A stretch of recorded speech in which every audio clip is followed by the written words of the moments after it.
आज हम लोग डिस्कशन करेंगे fifth session on projectile motion. Fifth session on projectile motion का हम लोग डिस्कशन कैरी आउट करेंगे। इसमें हम लोग और भी न्यूमेरिकल प्रॉब्लम्स को टेकअप करेंगे इसमें, ठीक है ना। तो ये सेशन 5 हो गया, सेशन 5 ऑन प्रोजेक्टाइल मोशन। इसमें हम लोग और भी न्यूमेरिकल प्रॉब्लम्स को टेकअप करेंगे। सो पहला प्रॉब्लम देखिए ये है कि a shell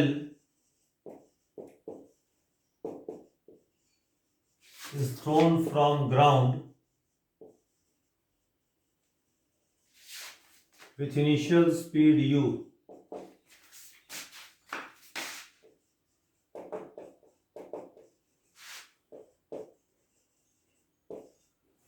at some angle alpha with the horizontal.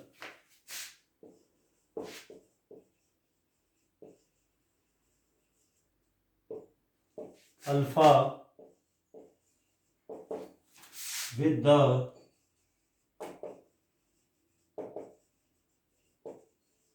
horizontal. इसमें दो चीज आपको पता करना है। फाइंड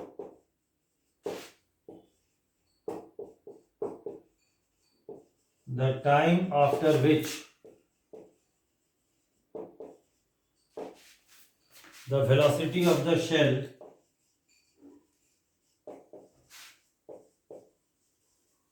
becomes परपेंडिकुलर का सिंबल है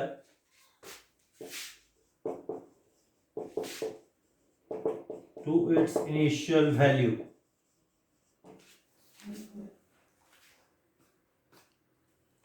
And the speed of the shell at this instant.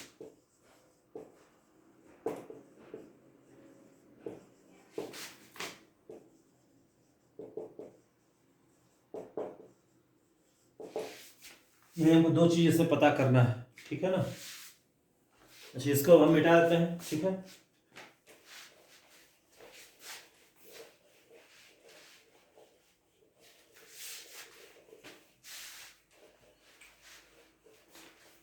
ये देखिए, इसका एक डायग्राम बनाते हैं हम। ये मेरा पॉइंट ऑफ प्रोजेक्शन है जिसको ओरिजिन मान लिए।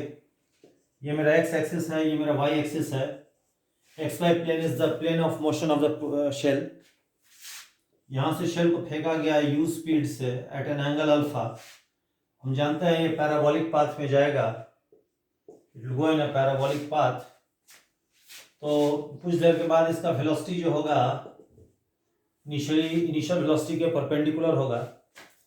अच्छा, वेलोसिटी जानते हैं हमेशा टेंजेंशियल टू द पाथ होता है। ये टी टाइम पर वेलोसिटी है जो यू के परपेंडिकुलर है। इसको पीछे एक्सटेंड करते हैं देखिए ऐसे, और ये u का जो tangent to its initial location है, ये राइट एंगल हो गया देखिए। अब ये अल्फा है, ये 90 डिग्री है, तो ये अब आपका राइट एंगल ट्रायंगल हो गया देखिए। This is the right angle triangle. Alpha है 90 डिग्री है, तो ये एंगल हो जाएगा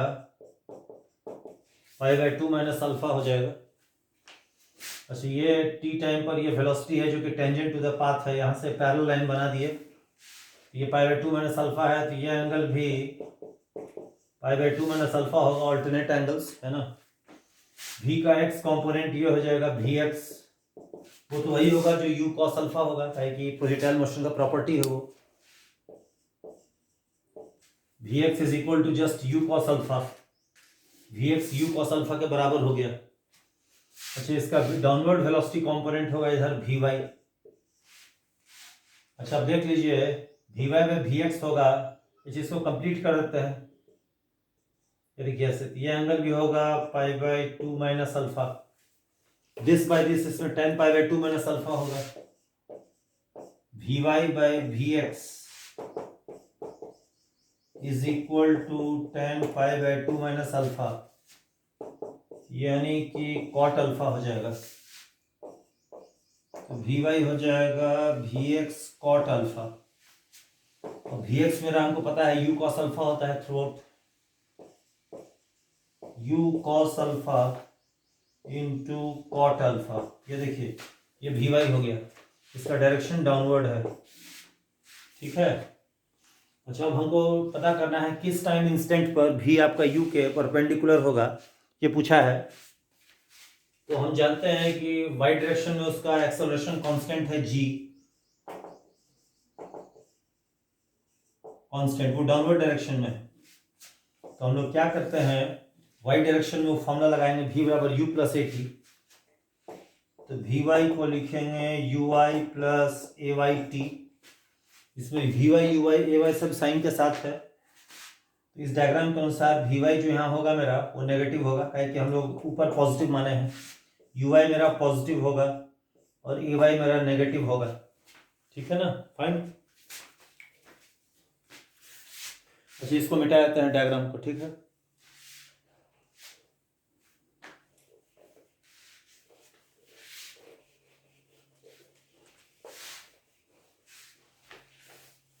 ये देखिए, इसमें वी वाई को लिख देंगे minus of u cos alpha cot alpha, काहे कि डाउनवर्ड डायरेक्शन में ऊपर हम लोग प्लस माने हैं।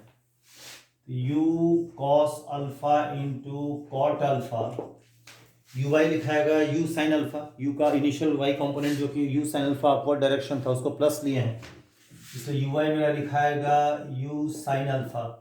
ए वाई लिखाएगा माइनस जी, का है कि अपवर्ड प्लस माने और एक्सेलरेशन डाउनवर्ड है, तो माइनस जी इंटू टी हो जाएगा। अब इसको देखिए, अगर सिंप्लीफाई कीजिएगा तो जी टी क्या हो जाएगा, u sine alpha plus u cos alpha into cot alpha, यानी जी टी बराबर होगा u common sine alpha plus cos alpha, cot alpha by trigonometry हो जाएगा, cos alpha by sine alpha हो जाएगा, जिसको मिटा देते हैं, ठीक है।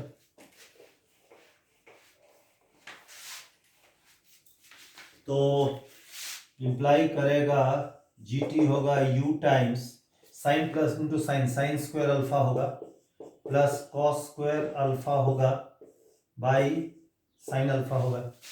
अब ट्रिग्नोमेट्री फॉर्मूला से ये 1 हो जाएगा, तो u बाई साइन अल्फा बराबर जी टी, यानी t बराबर हो जाएगा u by g times sine alpha. एक आंसर आ गया, देखिए t हो गया u by g sine alpha आ गया t का वैल्यू, ठीक है। अच्छा, हमसे स्पीड निकालने बोला है उस इंस्टेंट पर। v हम जानते हैं क्या होगा, v x square plus v y square. V x हम जानते हैं यू कॉस अल्फा है, तो यू कॉस अल्फा का होल स्क्वायर। अच्छा, वी वाई हम लोग कितना निकाले थे, वी वाई निकाले थे वी एक्स कॉट अल्फा, याद होगा, अभी निकाले थे, है ना। तो वी एक्स कॉट अल्फा यानी u cos alpha cot alpha का होल स्क्वायर। अब यू कॉस अल्फा कॉमन आ जाएगा, root under 1 plus cot square alpha, ये हो जाएगा u cos alpha 1 plus cot square alpha होगा cosec square alpha. Cosec square alpha को अगर रूट लेंगे तो कोसेक अल्फा, यानी 1 बाई साइन अल्फा, यानी यू प्लस हो जाएगा यू कॉट अल्फा, आंसर होगा। आई होप कि आप लोगों को समझ में आ गया है। तो उससे इसका जो स्पीड v होगा वो हो जाएगा यू कॉट अल्फा, ये स्पीड हो जाएगा उसका। और किस टाइम इंस्टेंट पर होगा, u by g sine alpha instant पर ये ट्रू होगा, ठीक है। ऑल राइट, मिटा देते हैं इसको।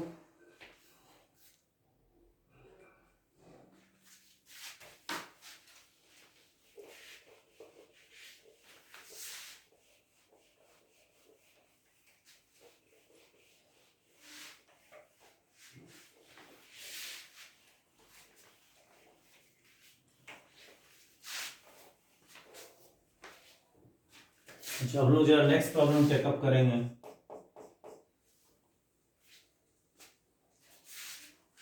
देखिए, नेक्स्ट प्रॉब्लम ये है कि ये रेंज पर बेस्ड प्रॉब्लम है। There is a boat of length 1 metre at rest in a lake, in a water lake. There is a boat of length 1 meter at rest in a water lake, and its center is at distance of 5.5 meter from the shore of the lake.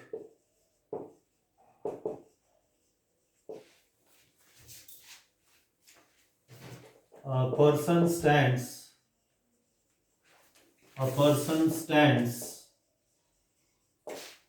at a distance of 5.5 meter from the center of the lake, center of the boat,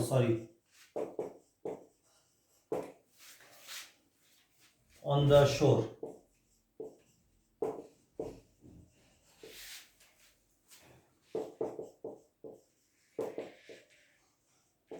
He throws a stone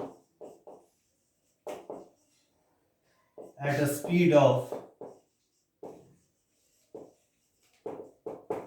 at an initial speed of 10 meter per second at an angle alpha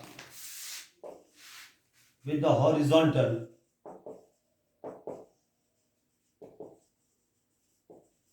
so that the stone lands in the boat.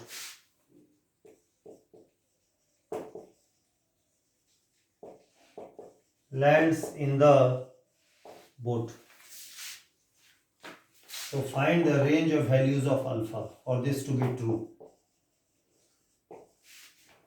Find the range of values of alpha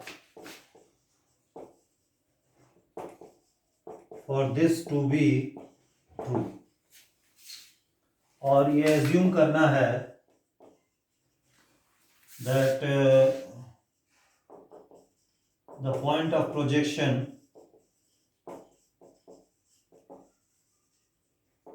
and boat are in same horizontal level,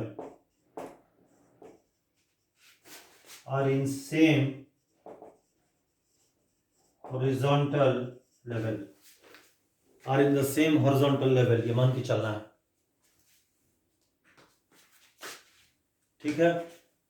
अच्छा, जी को 10 लेना है, take g to be 10 metre per second square, ये g लेना है, ठीक है। इसको मिटा देते हैं पूरा, ठीक है। इसका हम लोग पहले क्या करेंगे, इसको हम लोग ग्राफिकली सॉल्व करेंगे। Graphic solution will consider, will consider graphic solution of the problem. सबसे पहले देखिए, हम लोग इसका टॉप व्यू बनाते हैं। टॉप व्यू, ये आपका लेक है, इधर पूरा लेक है, ये ग्राउंड है, ये शोर हो गया, लेक का शोर ऑफ द लेक। ये इसका बोट है, देखिए, जो कि 1 मीटर लंबा बोट है, देखिए 1 मीटर लॉन्ग बोट है। ये बोट का सेंटर है जो कि शोर से at a distance of 5.5 metre है। ये टॉप व्यू है, बार बार बोल रहे हैं, है ना। यहां से पर्सन यहां से फेंकता है, देखिए, अब वो ऐसा फेंकता है पत्थर को, पत्थर इसमें लैंड करता है, पत्थर उसमें लैंड कर जा रहा है। अल्फा का रेंज ऑफ वैल्यूज क्या होना चाहिए। अच्छा, हम लोग ऐसा करते हैं, let you be the initial speed of the stone. Initial speed of stone जो कि है 10 मीटर पर सेकेंड है। इनिशियल स्पीड ऑफ स्टोन है 10 मीटर पर सेकेंड। अच्छा, हम लोग देखिए, ये पर्सन यहां से फेंका, इस पर लैंड किया, तो उसका जो horizontal range of the stone होगा हॉरिजॉन्टल रेंज ऑफ स्टोन जो होगा हम लोग जानते हैं वो कितना होता है, u square sine 2 alpha by g होता है। अच्छा u मेरा कितना है 10 है, तो 10 स्क्वायर साइन 2 अल्फा बाई जी को 10, ये कितना हो जाएगा 10 साइन 2 अल्फा। अच्छा देखिए बोट का ये पॉइंट है जो शोर से नियरेस्ट है, ये 5.5, ये आपका सेंटर ऑफ बोट है, तो ये 0.5 मीटर होगा, ये 5 मीटर हो जाएगा। और बोट का जो पॉइंट फॉरदेस्ट अवे फ्रॉम शोर है वो हो जाएगा 5 + 1 6 मीटर हो जाएगा। हो गया ना। तो in order that the stone lands in the boat,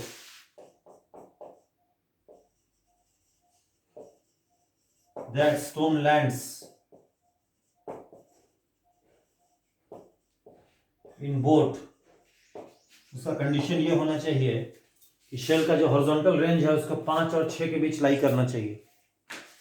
for this imply करेगा r should be less than 6 metre and more than 5 metre, but r मेरा 10 साइन 2 अल्फा है, 10 sine 2 alpha is less than 6 and more than 5, sine 2 alpha is less than 0.6 and more than 5/10 0.5, इसको 10 से भाग कर दिए दोनों तरफ, तो साइन 2 अल्फा को 0.5 और 0.6 के बीच लाई करना होगा, तब जाके पत्थर जो है बोट में लैंड करेगा। तो पत्थर अगर बोट में हम चाहते हैं कि लैंड करे उसके लिए sine 2 alpha should be less than 0.6 and more than 0.5। ठीक है, इसको मिटा देते हैं। ठीक है ना, साइन 2 अल्फा को 0.5 और 0.6 के बीच लाई करना है, इसको मिटा देते हैं।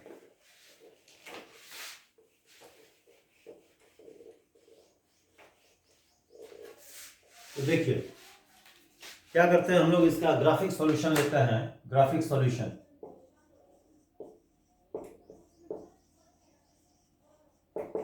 ग्राफिक सॉल्यूशन देखिए, यहां मेरा अल्फा हो गया, यहां रेंज हो गया। अच्छा रेंज हम लोग इवेलुएट कर चुके हैं, कितना है 10 साइन 2 अल्फा है। अच्छा अल्फा एंगल ऑफ प्रोजेक्शन है, alpha can be anywhere between 0 to 90 degree, तो अल्फा जो है less than equal to 90 degree है, मोर देन इक्वल टू 0 है, यानी 2 अल्फा जो है 180 डिग्री मैक्सिमम होगा, मोर देन 0 डिग्री होगा।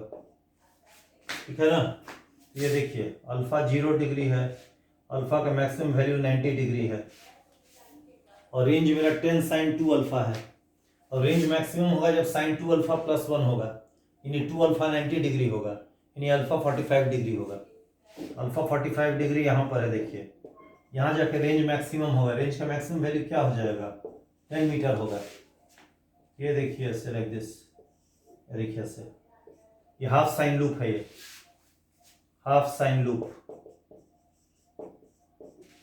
ये जो है सो एक हाफ साइन का लूप है, देखिए ये हाफ साइन का लूप है, हाँ हाफ साइन लूप। अच्छा अब रेंज को होना है साइन 2 अल्फा को 0.5 0.6 के बीच होना है, sine 2 alpha should lie between 0.5 to 0.6, ये रिस्ट्रिक्शन है। ठीक है ना, तो इसका मतलब है कि 10 साइन 2 अल्फा जो है वो 6 होना चाहिए कम और 5 से ज़्यादा। ठीक है ना, यानी r को 6 मीटर से कम और 5 मीटर से ज़्यादा होना चाहिए। ठीक है ना, इसमें देखिए ये 10 मीटर है, ये हो गया आपका 5 मीटर, और ये हो गया आपका 6 मीटर, देखिए ये देखिए। ठीक है ना, हाँ ये 5 मीटर 6 मीटर। अब आप देख सकते हैं ये जो 5 और 6 मीटर है इस लूप को दो जगह कट कर रहा है, यहाँ यहाँ यहाँ यहाँ, यहाँ से नॉर्मल ड्रॉप करते हैं, यहाँ से नॉर्मल ड्रॉप करते हैं, यहाँ से नॉर्मल ड्रॉप करते हैं, यहाँ से नॉर्मल ड्रॉप करते हैं। ये अल्फा 1 है, अल्फा 2 है, अल्फा 3 है, अल्फा 4 है। फाइन, ठीक है ना, इसको मिटा देते हैं। अच्छा देखिए इसमें अल्फा का रेंज ऑफ वैल्यूज क्या होगा, इस ग्राफ से हम लोग देखते हैं for stone to land in the boat, to fall in the boat,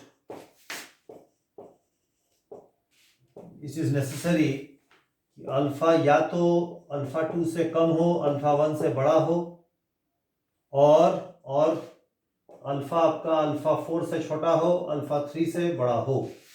यही रेंज होना चाहिए। अच्छा, पहले हम लोग अल्फा 1 अल्फा 2 इवेलुएट करेंगे, ठीक है। We first evaluate alpha 1 and alpha 2। अच्छा, अल्फा 1 कैसे आएगा? ये एक्यूट एंगल है दोनों, है ना, अल्फा 1 अल्फा 2। तो देखिए साइन 2 अल्फा आपका हम लोग जानते हैं कि 10 साइन 2 अल्फा 1 5 मीटर है, यानी साइन 2 अल्फा 1 हाफ है, यानी 2 अल्फा 1 30 डिग्री है, यानी अल्फा 1 15 डिग्री है। तो अल्फा 1 आ गया मेरा। अच्छा, अल्फा 2 कैसे है? अल्फा जब अल्फा 2 है तो रेंज आपका 6 मीटर है। तो 10 sine 2 alpha 2 is equal to 6। Sine 2 alpha 2.6 है। 2 अल्फा 2 37 डिग्री होगा, क्या स्टैंडर्ड साइन का प्रॉपर्टी। अल्फा 2 होगा 18.5 डिग्री। तो अल्फा 1 अल्फा 2 आ गया मेरा। अच्छा, अल्फा 3 अल्फा 4 कैसे आया? अब जैसे देखिए 5 मीटर रेंज कब है? जब अल्फा या तो अल्फा 1 है, अल्फा 3 है। सो हम लोग देखते हैं for alpha equal to alpha 1 और अल्फा इक्वल टू अल्फा 3, हाँ, range is same, equal to 5 metre, यानी कि alpha 1 alpha 3 should be complementary angles, alpha 1 and alpha 4 should be complementary angles. Sorry, यहाँ पर अल्फा 4 होगा, सॉरी। ये देखिए, जब अल्फा मेरा अल्फा 1 है या अल्फा मेरा अल्फा 4 है तो रेंज सेम है 5 मीटर। इसका मतलब कि अल्फा 1 अल्फा 4 कॉम्प्लीमेंट्री एंगल होना चाहिए। Alpha 1 and alpha 4 must be complementary angle.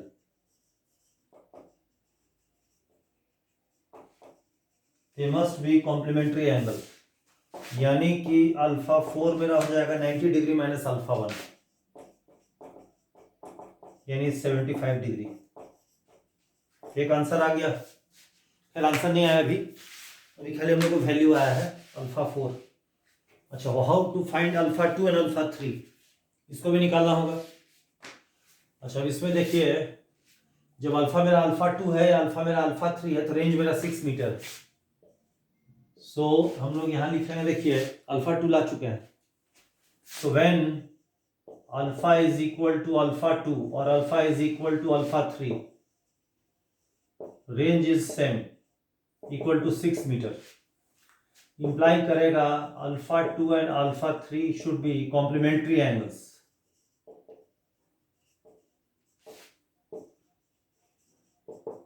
यानी अल्फा 3 होगा 90 डिग्री माइनस अल्फा 2 और अल्फा 2 18.5 डिग्री है, ये हो जाएगा 18.5 तो 72 71 18 89 तो 71.5 डिग्री होगा। देखिए ये अल्फा 3 हो गया, ठीक है, फाइन।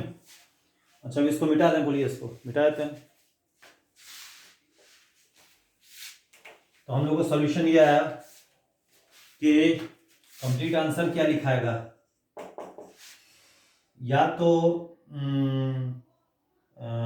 अल्फा या तो अल्फा 4 है 75 डिग्री, 75 डिग्री है, या more than equal to 15 degree है, यूनियन अल्फा या तो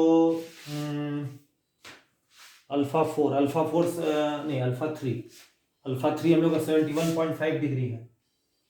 तो अल्फा 1 अल्फा 2, एक मिनट यहाँ थोड़ा, एक मिनट इसको हम यहाँ लिख दे रहे हैं फिर से, हाँ। तो कंप्लीट आंसर होगा अल्फा या तो अल्फा 2 से छोटा हो, अल्फा 1 से बड़ा हो, यूनियन अल्फा या तो अल्फा 4 से छोटा हो,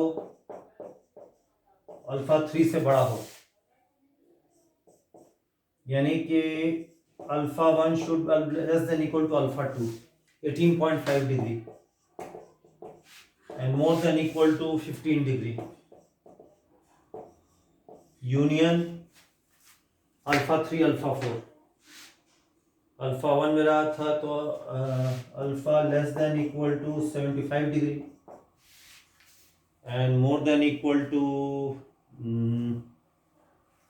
अल्फा 3 अल्फा 2 71.5 डिग्री।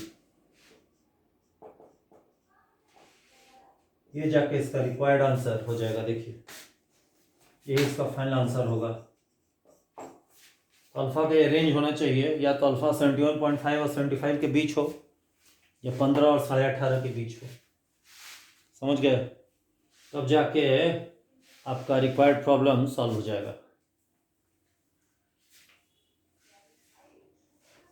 अल्फा या तो अल्फा 1 अल्फा 2 के बीच हो या अल्फा 3 अल्फा के बीच हो कहीं पर, तो आपका ये आंसर आ जाएगा। ठीक है ना? फाइन, क्लियर है? No doubt, absolutely clear. ठीक है, तो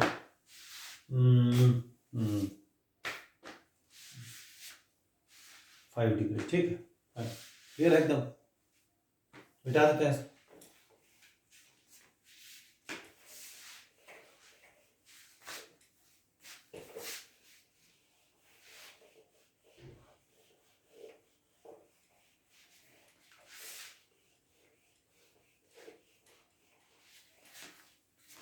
फाइन, हम लोग अब जो एक और प्रॉब्लम टेकअप करते हैं।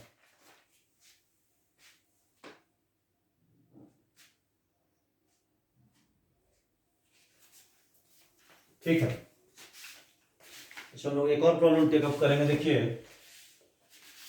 एक और प्रॉब्लम हम लोग टेकअप करेंगे कि a shell is thrown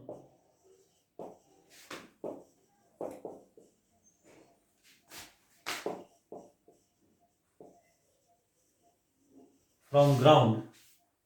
A shell is thrown from ground with some initial speed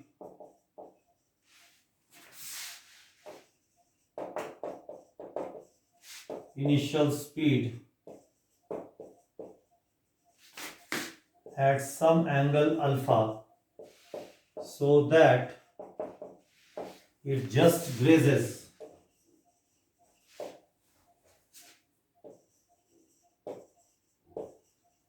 the four vertices of a regular hexagon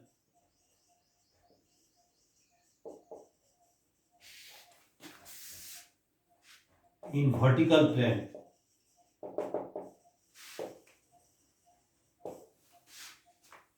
of side length L.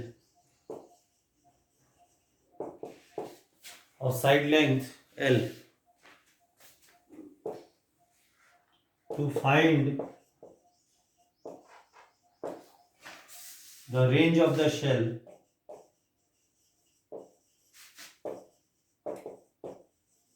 in terms of L.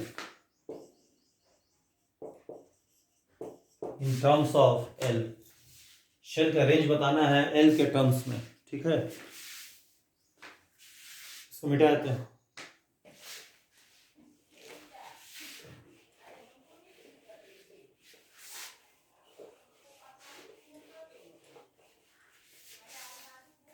ये देखिए diagram बनाते हैं। देखिए यहाँ से shell को, ये horizontal plane है, यहाँ से शेल को फेंका गया, देखिए ऐसे करके जा रहा है।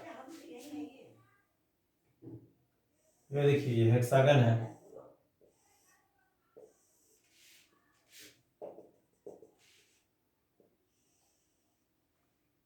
Like this. ये हेक्सागन है। देखिए यहाँ से इसको यू स्पीड से फेंका गया अल्फा एंगल पर। ये पॉइंट ऑफ प्रोजेक्शन है, ये एक्स एक्सिस हो गया से और ये मेरा वाई एक्सिस हो गया से। देखिए हेक्सागन का जो साइड लेंथ है वो एल के बराबर है। L is the side length of the hexagon. Side length L है, ये सिमेट्रिकल प्लेन में है, वर्टिकल प्लेन में है, सॉरी, सब एल है। ठीक है ना? इसका शेल का हमको बताना है रेंज क्या होगा। अच्छा देखिए इनिशियल स्पीड u है एंगल अल्फा पर, उसका x कंपोनेंट ux होगा u cos अल्फा, uy हो जाएगा u sin अल्फा, ये ux uy हो जाएगा। ux होगा u cos अल्फा, uy होगा u sin अल्फा। अच्छा, हम लोग जानते हैं शेल का जो रेंज होता है, रेंज ऑफ शेल, वो होता है u square sine 2 alpha by g. 2 times इसको लिखेंगे ट्रिग्नोमेट्री से 2 sine alpha cos alpha, terms को रीअरेंज करेंगे बाई जी, हो जाएगा 2ux ui बाई जी हो जाएगा। ये रेंज ऑफ द शेल हो जाएगा 2ux ui by g. This is the range of the shell. हाँ, अच्छा देखिए, range of the shell R को लिखेंगे 2ux ui बाई जी। ये मेरा फर्स्ट इक्वेशन हो गया, ठीक है, फाइन। अच्छा अब देखिए, ये जो साइड है इसको a1 बोले, इसको a2 बोले, इसको a3 का है, इसको a4 बोले, इसको a5 का है, इसको a6 का है। हाँ, अच्छा साइड a1 a6 हॉरिजॉन्टल है। देखिए जो साइड a1 a6 है, दिस साइड इज हॉरिजॉन्टल, ठीक है। अच्छा देखिए, ये जो चूंकि ये हॉरिजॉन्टल है और a2 a5 इसके पैरेलल है, इसलिए ये साइड भी हॉरिजॉन्टल होगा। ये जो साइड a2 a5 है, this side is also horizontal. a2 a5 जो साइड है that is also horizontal line, horizontal line है वो।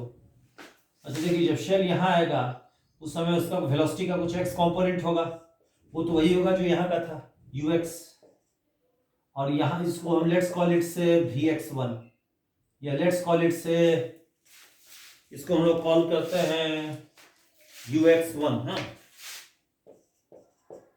अच्छा इसका यहाँ अपवर्ड कुछ वेलोसिटी कंपोनेंट होगा, उसको मान लेते हैं uy1। ओके, अच्छा जब शेल a3 से पास करेगा तो यहाँ इसका हॉरिजॉन्टल वेलोसिटी होगा ux2, वो तो वही होगा जो शुरू वाला होगा, और इसका वर्टिकल वेलोसिटी कंपोनेंट होगा uy2, ठीक है, फाइन। अच्छा देखिए, अब शेल जब यहां से यहां जाएगा तो ये जो इतना पोर्शन ऑफ शेल का ये रेंज हो जाएगा a2 a5, है ना। तो ये a2 a5 जो रेंज है, ये डिस्टेंस, ये रेंज होगा इतना पोर्शन ऑफ प्रोजेक्टाइल के लिए। तो ये डिस्टेंस कितना होगा मेरा, लेट्स कॉल इट से r1। तो r1 को क्या लिखेंगे, 2ux1 uy1 बाई जी लिखेंगे, है ना, फाइन। तो r1 को लिखेंगे 2, ux1 क्या लिखाएगा, ux1 तो ux रहेगा, है ना, ux1 is just equal to ux। ये मेरा सेकेंड इक्वेशन हो गया। अच्छा ux1 तो ux के बराबर यहाँ लिखा हुआ है। हाउ टू फाइंड uy1, अब यहाँ uy1 है, देखिए अब ये डिस्टेंस l है, ये रेगुलर हेक्सागन का एंगल 120 डिग्री होगा, ये 60 डिग्री हो जाएगा बाय ज्योमेट्री। ये वर्टिकल हाइट कितना होगा, ये राइट एंगल ट्रायंगल है, तो ये हाइट हो जाएगा l sin 60 डिग्री होगा, यानी l√3/2 हो जाएगा। अच्छा जब शेल का यहाँ वर्टिकल वेलोसिटी uy था, यहाँ आया तो वर्टिकल वेलोसिटी uy1 हो गया, तो y डायरेक्शन में उसका एक्सेलरेशन कांस्टेंट है, तो y डायरेक्शन में फॉर्मूला लगाते हैं v² बराबर u² + 2as। तो क्या लिखेंगे, uy1² बराबर uy² - 2g, और यहां से यहाँ का वर्टिकल हाइट जो कि l sin 60 डिग्री होगा, l√3/2 होगा। तो uy1 होगा √uy² - gl√3 हो जाएगा। ऑलराइट, ये थर्ड इक्वेशन हो गया, क्लियर है एकदम। अच्छा इसको मिटा देते हैं, ठीक है।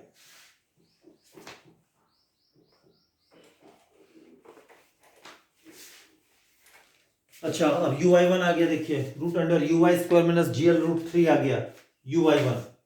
अच्छा ux1 तो ux है। अच्छा r1 ये डिस्टेंस है, r1 कैसे आएगा, यहाँ से नॉर्मल ड्रॉप करते हैं, यहाँ से नॉर्मल ड्रॉप करते हैं। अब y ज्योमेट्री ये पूरा 120 डिग्री है, तो ये बाइसेक्टर है इसका, ये 60 डिग्री हो जाएगा। ये l है, ये भी साइड लेंथ l है, ये राइट एंगल ट्रायंगल है, ये डिस्टेंस हो जाएगा l cos 60 डिग्री यानी l/2। ये डिस्टेंस भी बाई सिमेट्री l/2 होगा, और यहाँ से यहाँ l है, यहाँ से यहाँ भी l ही होगा, इसलिए r1 हो जाएगा ये प्लस ये प्लस ये। तो r1 को लिखेंगे l/2 plus l plus l/2 यानी 2l लिखेंगे। ये फोर्थ इक्वेशन आ गया। अब r1 को इसमें डाल देते हैं, uy1 को इसमें डाल देते हैं, तो क्या लिखेंगे, 2l बराबर 2ux, uy1 को लिखेंगे u i square minus g L root three by क्या जी, यानी एक टू टू कट जाएगा तो u x by g root under u i square minus g L root three बराबर कितना होगा, एल होगा। ऑलराइट, ये फिफ्थ इक्वेशन आ गया, ये भी आ चुका, ठीक है ना। ये मेरा एक और इक्वेशन आ गया। अच्छा आप जरा देखिए, इतना पोर्शन ऑफ ये भी प्रोजेक्टाइल मोशन है और ये साइड भी हॉरिजॉन्टल है ना, ये एल हो गया। इस इतना पोर्शन के लिए हम लोग क्या लिखेंगे, इसका रेंज एल हो जाएगा, एल बराबर two u x two u i two by g होगा, यू एक्स टू तो यू एक्स होगा, यू आई टू यहाँ का यू आई टू होगा। अब यू आई टू यहाँ का इन दोनों के बीच लगाते हैं वही फॉर्मूला, जैसे यू आई वन निकाले यू आई से, वैसे यू आई टू निकलेगा यू आई से। तो यू आई टू को लिखेंगे कितना, u i square minus two g, और इन दोनों के बीच का वर्टिकल सेपरेशन, ये L root three by two, ये भी L root three by two, तो यहाँ से यहाँ का vertical separation L root three हो जाएगा, तो two g into L root three हो जाएगा। हो गया, क्लियर हो गया एकदम। ये मेरा हो गया सिक्स्थ इक्वेशन हो गया, देखिए this is the sixth equation. Alright, अच्छा अब हम क्या करते हैं, ये सब मिटा देते हैं।